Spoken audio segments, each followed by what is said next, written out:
Go ahead. Which is which? Okay, great. Hello. Okay, so we're going to be covering vessels below the diaphragm.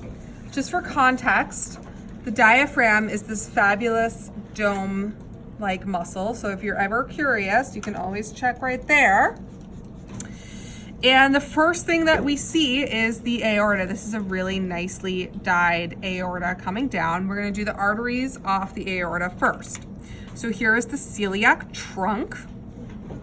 And you got to kind of look to where it goes. So the splenic artery goes to two parts of the spleen.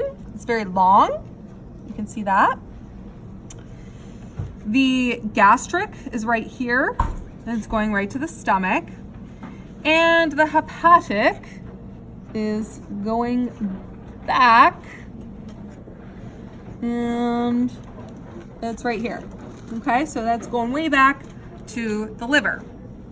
The next big trunk is the superior mesenteric. I like to orient to the ileocolic junction, which is right here. So superior mesenteric trunk, ileocolic artery. Remember, think straight hair, curly hair, wavy hair in the middle, big bump. You can feel it with your fingers. So ileocolic. Here's the middle colic, going to the middle of the large intestine. And then this, everything coming up in here, that's all intestinals, okay? Here is the inferior mesenteric trunk, and it will go up to the left colic artery. Great. So coming down, I'm going to talk about all the vessels. So when I say one vessel, I mean vein and artery. You can see the inferior vena cava right here. Very interesting split situation going on. That looks fun. So here is the adrenolumbar vessel. Here's the renal.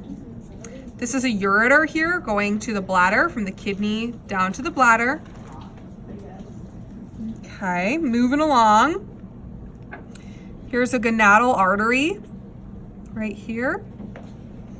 Okay, and here is an iliolumbar going to the abdominal wall. Going down further, just going to move this beautiful situation out of the way. You see the aorta split, and then this becomes the external iliac and the internal iliac. Sorry, external iliac, internal iliac. And then way back here is the median sacral. Okay. Now it's not super clean here, but once the external iliac crosses the inguinal ligament border, it becomes the femoral. So this is the femoral artery and vein. I really like this example.